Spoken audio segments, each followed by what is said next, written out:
बड' सिभिल ससाइटिनि मानसिफोर all India Bodo' people national league for Bodoland statehood एबसुनि गोदोनि senior leaders worker supporter member 2020 मायथाइनि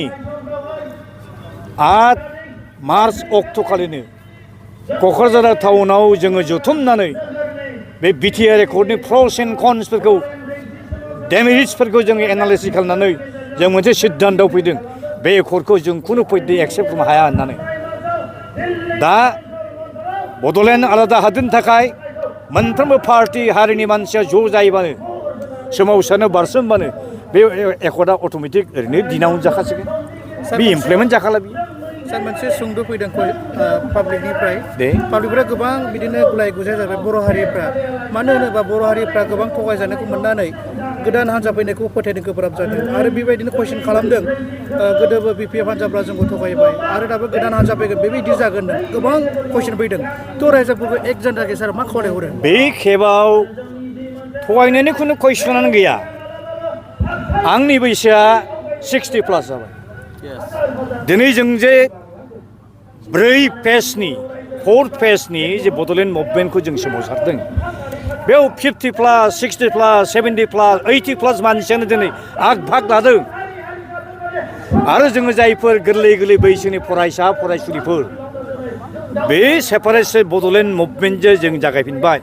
बे सोमावसारनायाव जों बिथांमोनखौ बारसोमहोनो जों गोसो गैया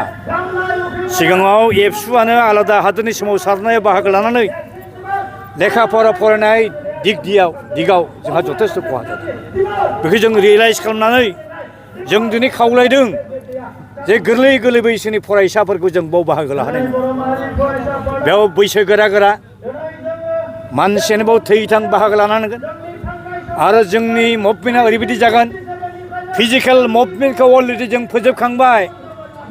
रेलगारि होबथानायखौ फोजोबखांबाय नेशनेल हाइवे ब्लकेट खालामनायखौ फोजोबखांजोब्बाय मानसिनि जिउ दान होनांगौ सुप्रिम सेक्रिफाइस 5000नि बांसिन बर' फिसाफ्रा जिउ गारखांबाय एबार जे सोमावसारनाय जागोन बे मेलेमनि दावहा इन्टेलेक्सुवेलनि दावहा जे मा जुक्तियाव बर'फ्रा आलादा रायजो मोननांगौ गभर्नमेन्ट अफ इन्डिया जि बुंगोन जे बर'फोरनो रायजो होनो हाया रायजो मोना जों काउन्टार होगोन मानो जों मोना गुबुन जुदि रायजो मोननोब्ला बर' मा मोना बर' जातिया एन्टायार नर्थ इस्ट इण्डियायावनो जेसेबां ट्राइबेल मानसिफोर दं बे ट्राइबेल हारिफोरनि गेजेराव लार्जेस्ट सिंगल ट्राइब नागाफ्रा जुदि कयेक लाखजों जुदि आलादा नागालेण्ड रायजो मोनोब्ला मिज'फ्रा जुदि मोनोब्ला गार' खासिया जयन्तिया जुदि मोनोब्ला अरुणाचलिसा मोनोब्ला तेलेंगानाफ्रा मोनोब्ला जों मानो मोना मोननायनि खुनु जाहोनानो गैया आरो जोंनि बे दाबिया legitimate justified entire north east India बारिं दि हिल्स रिजन हाजोखौ बाद होनानै गासिबो प्लेन ओनसोलावनो बर'फोरनि जुग बे हिसाबै जोंहा हिस्ट'रिकेल प्रेडिक्ट दं जोंहा जारिमिनारि क्लेम दं बे हिसाबै आं खावलायनो लुबैदों जे जि सोमावसारनाय जागासिनो दं जे जालांगोन बेयाव आइ आफा रायजो राजाखौ हारिखौ थगायनानै कुइसनानो गैया सोरबा जुदि थगायनो थाखाय जोंनि बे सोमावसारनाय हाबनानै थायोब्ला बेटार he should immediately quit बे ओंखारना थांफिनदों आरो सोरबा पलिटिकेल पार्टिया जोंनि बे सोमावसारनायखौ जुदि सेबटेज खालामनो नागिरदोंब्ला पलिटिकेल माइज लानो नागिरदोंब्ला बे गोजानाव जानगारनानै थाखानाय गाहाम बेथ' गभर्नमेन्टनि बिराद गाज्रि कनस्पिरेसि एनडिपिफोरखौ गावसिनि गोदान एकर्डनि जि एमअएस बे एमअएसनि ड्राफ्टखौ रावनोबो दिन्थिया जासेनो गबिन्द बसुमतारीनि बादै प्रमद बर'नि अनगायै गुबुन सिगनेटरिसा खुनु दिन सिगाङाव नुनोनो चान्सखौ मोनखायाखै भारत गभर्नमेन्ट आसाम गभर्नमेन्टनि सायाव फोथायनानैनो आरो एबसुनि सायाव फोथायनानैनो एनडिपिनि बिदा फंबाय बिथांमोना आरो इउबिपिआबो 2020 मायथाइनि 27 जानुवारियाव आनवान्टेड आनकल फर ट्रेसारास थगायग्रा ट्रेइटरास बे थामथि गोरोन्थिफोरखौ खालामनाय जादों बिथांमोना आसा खालामदोंमोन हयथ' सभरेन कान्ट्रिनि थाखाय 30 जुजिबाय सभरेन कान्ट्रिनि दाबिखौ नागारबाय सेपारेट स्टेटआव बिथांमोना फैबायमोन जे भारत गभर्नमेन्टआ निस्सय थगाया साननानै ड्राफ्टनि कपिखौ एडभान्स नुवा हसिया बिथांमोना सहि हैनायावनो बिराद गोरोन्थि जानाय जाबाय दिनै जुदि बे रियेलि बे थामथि बड' एकर्डआ बिटिआर एकर्डआ जुदि रियेलि पिस एकर्डमोनब्ला शान्ति सुक्तिमारमोनब्ला